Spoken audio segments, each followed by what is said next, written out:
In this presentation, I will try to summarize the most critical steps in performing thyroid RFA procedure. We will discuss general setup and patient preparation, recurrent laryngeal nerve RLN protection by hydrodissection, electrode insertion with a low initial generator power. The goal of RFA, I would like to insist on this, total nodal ablation. So 3% is even too much. Where is Gillian? It has been demonstrated by this data that as far as you perform a vast, large ablation, outcome of the patients will be enormously different. Total ablation confirmation, and finally, how post-op medication and follow-up is carried out. The general setup includes operating room. We will discuss tomorrow on the alternative operating room or ambulatory setting. This is our operating room with ultrasound system with assorted probes, linear and convex probe for big goiters, overhead monitor displaying ultrasound imaging, overhead surgical lamp, operating table with adjustable headrest, anesthetist cart with RF equipment, ECG monitor, defibrillator, aspirator, oxygen cylinder. It's important to underline the operating throne with stabilizing back support and arm rests where the operator sits. Today, we will not discuss the choice operating room versus ambulatory setting. This will be debated tomorrow with Dr. Roberto. Let's now consider the general setup. In the general setup, a sterile field is prepared. In a standard operating room, all emergency facilities are available, and you can see the various devices and preparation used in RFA procedure. Let's look at patient preparation. In this video, you can see the hyperextended neck position, which stretches skin and underlying structures. Patient preparation includes grounding with pads, venous cannulation, oxygen monitoring, generator activation, ECG, eye protection, dressing. We use the propofol. We administrate the propofol by a pump, generator, betadine disinfection. Let's talk about RLN hydrodissection or posterior hydrodissection. This slide. You already saw this slide, you are familiar with laryngeal nerve, inferior laryngeal nerve anatomy. Due to its small diameter, RLN cannot be detected by ultrasound. In ultrasound images, consider that recurrent laryngeal nerve is positioned in the so-called danger area, posterior and medial to thyroid lobe. Ultrasound-guided posterior hydrodissection by the administration of 30 ml 5% cold glucose at plus 2 centigrade degrees is then performed. You can see the needle tip and anterior and posterior hydrodissection merging, thus separating nodule from vital neck structures. Let's move to our third point, which is needle electrode insertion and starting at the lower pole with initial power low, with a low initial power. In the following phase, a radiofrequency needle electrode is inserted. The needle electrode is positioned in the inferior portion of nodule, close to the danger triangle, which has isolated and protected, you see this dark area, this hydrogen section, which more specifically separates the nerve from the nodule. The initial generator setting is a low power of 30 watts, and a peristaltic pump cools the needle tip.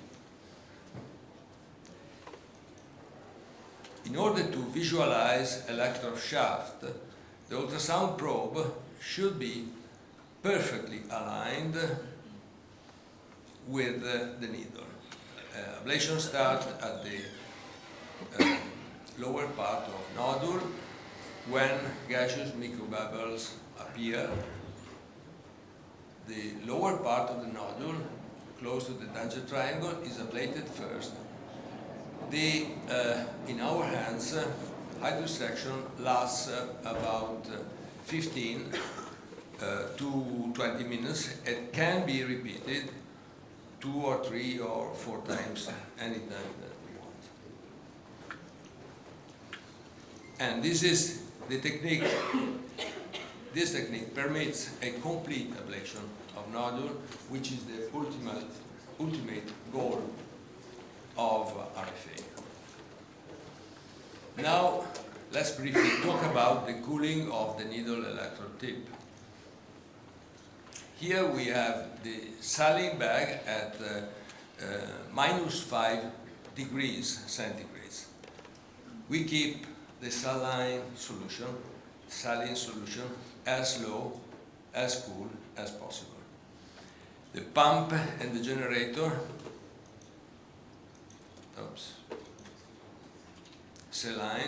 saline solution. The pump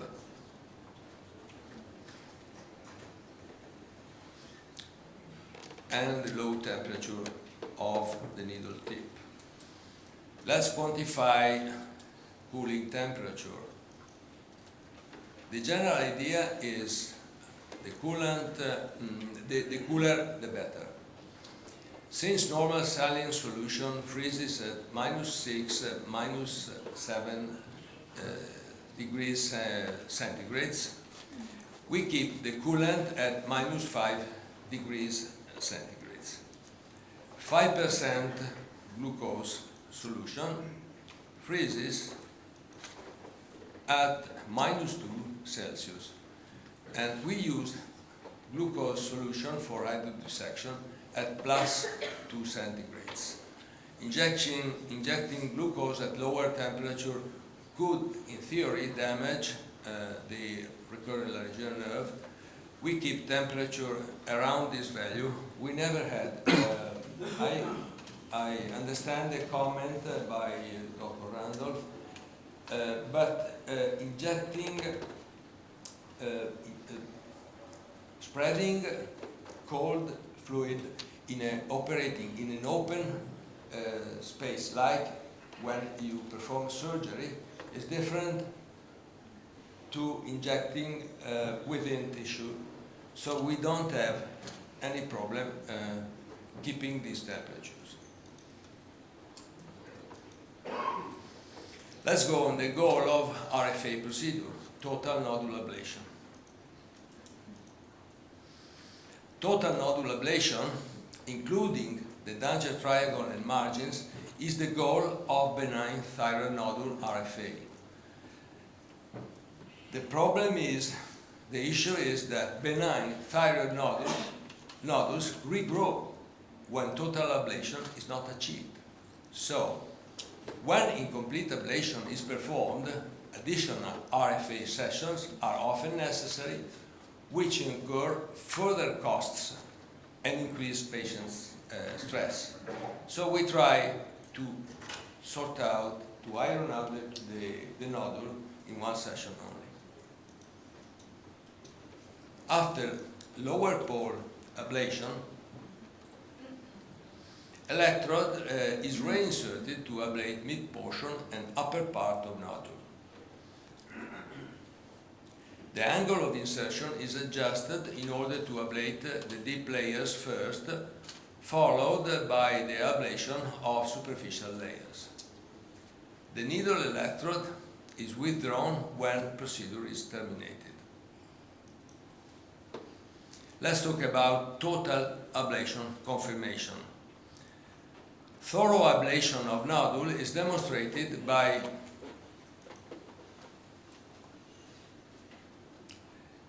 the absence of internal and marginal vascularization as seen in this microvascular color Doppler. Contrast and media enhancement is also used to confirm the extent of ablation and has been previously described by Dr. Xavier Serres in his presentation. Finally, some words about post-medication and follow-up. After needle electrode extraction, pressure is applied, band-aids and ice pack are placed over insertion holes and compression is maintained.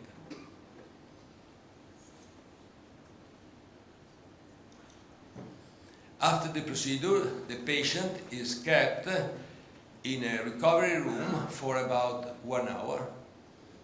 During this period, the ice pack is kept on the ablation site. Post-op medication is aimed to prevent bleeding through continuous compression, ice pack, and continuous compression. Swelling by intravenous methylprednisolone administration. We perform intravenous methylprednisolone administration during the procedure. 40 milligrams are enough. We are happy with 40 milligrams. I saw that Roberto uses a higher dose. Where is Roberto? Okay, it's there. So you use a higher dose, at least in your published paper, it's about 250 milligrams. Maybe you could comment on the dose later on. Pain prevention is obtained by intravenous paracetamol 1 gram infusion, and sometimes NSAIDs are needed. In general, opioids are not needed. Yes, that's an important consideration. No patient should suffer from pain. No patient should have bad or painful memories of the procedure. Otherwise, you will lose the patient. Pain is evaluated after procedure by a 0 to 10 point pain scale. Oral methylprednisolone is administered once a day at breakfast in a dose up to 30 milligrams according to the ablation extent and to the amount of energies administered. And this is a key in preventing immediate swelling, but overall late colliquation and nodular rupture, which is a consequence of colliquation. Patients are examined by the ultrasound the day after RFA, and after 1 month, after 6 months, after 1 year, and then yearly. Thyroid function tests and antibodies are measured at each examination. And this is almost the final slide. It doesn't have to do much with radiofrequency. This is the off-record eighth tip. We are not superstitious, but a talisman against bad luck might protect your RFA practice. My lucky charm is a handmade piston from the victorious Ferrari Daytona 330 P4, where they placed first, second, and third with the 4 liters displacement engine, unexpectedly beating a Ford FT40 equipped with the overwhelming 7 liters engine in the legendary Daytona Beach race of 1967. Unfortunately, I don't have the rest of the car. So, this was my final slide. I would like to invite you to visit TNT Association website, simply digiting www.com or Google TNT Association. It's much easier, and you get into TNT website. Finally, I have left only one thing. Please come in the General Assembly of TNT Association tonight at 6:30. Thank you.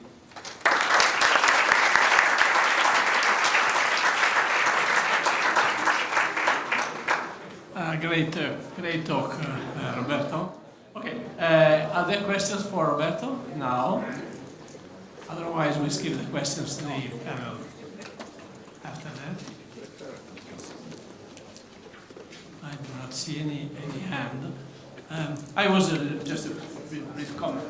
I was a little surprised by the routine use of hydrodissection, which was not common until a short time ago. Do you feel that it is absolutely mandatory in all the cases, or for small nodules can be avoided? Could be avoided as far as you are far away the laryngeal nerve. You never can tell what happens, how the heat diffuse around. So as far as we adopted routinely hydrodissection, cold glucose hydrodissection, we didn't have any laryngeal injury, not zero. Dr. Valcavi, thank you for an excellent demonstration. I think it's, for those who are trying to learn this was a perfect setup for them. I want you to comment on the use of propofol, because you're using local anesthetics for local anesthesia, but with propofol, how much patient interaction do you have? Are they able to talk to you? Are they able to converse with you? How do you assess their vocal cord? Not really. But I feel safe as far as I perform good hydrodissection. So not really, yes, with propofol patients sleep. But on the other hand, they stay still. They don't cough. So there are several advantages, and I will explain our protocol tomorrow morning in a debate with Stephen Odak. So be patient until tomorrow. I thought having the ability to cough during RFA is very important. This tells you if their trachea is being irritated. Yeah. I think that's a very good... Yes. Well, if you heard the trachea, the patient still cough. So reflexes are reduced but not abolished. I have a couple of good anesthesiologists. They keep the patient sedated but not deeply sedated. So it's a matter of trying the infusion. The key is the infusion. Set the infusion pump, and according to patient's response, maybe I know that they turn out or on the pump, but the pump is the secret. And I think the other thing you mentioned is that you're using hydrodissection as a standard for almost all your cases. Exactly, yes. Okay. That's right. I just want to say I think we can give you an honorary degree to head and neck surgery, because in head and neck surgery we love our steroids. a lot of them intra-op, a lot of them post-op. It's a very effective in the head and neck, so thank you for mentioning that. But I would like to have you tell us, maybe in the course tomorrow you will go over this, but how do you get that much hydrodissection below the level of the carotid sheath, underneath the thyroid? Can you do that transismic? How do you actually get that fluid there? Yes, there's no problem.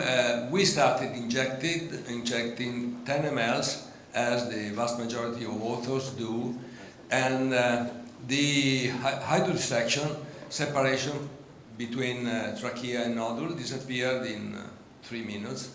So we increased gradually in our practice, and nothing happened until we fixed at least 30 ml, which is the minimum. Patient doesn't cough, it doesn't complain, so 30 ml is good. The hydrodissection lasts for 15-20 minutes, so you have the time to ablate the danger triangle, the danger zone of the nodule. Do you think patients under local anaesthetic having procedures not with propofol would be less tolerant of that posterior hydrodissection? We have, where is Dr. Novizio? Dr. Novizio will present our data tomorrow. So we have data demonstrating that sedation is far better than local anesthesia. So we are against the mainstream, but you know, we have a good practice, no side effects, no patients are happy, they wake up promptly. As far as the propofol infusion is stopped, in 5 minutes they are reactive, they can go home. They go home, they actually come walking and they go back before noon walking. So it's great, So they are happy because they have no memories, no pain. No, it would make things a lot simpler from that viewpoint. I think, unfortunately, at least in Australia and the US, you know, it adds a lot of cost for the patient because they need to pay out of pocket for hospital. You know, yes. Well, no anesthetist works for free, so you have to pay an anesthetist, and there is an increased cost for the operating room. But you perform safely. This is very important. So the operator doesn't care at all of the patient because the patient is cared by the anesthetist, and he or she can concentrate on doing the ablation. So ablation are far better. And side effects, we studied side effects, and they will be presented tomorrow by Dr. Novizio, and side effects were dropped to almost to zero. So all side effects. Thank you so much.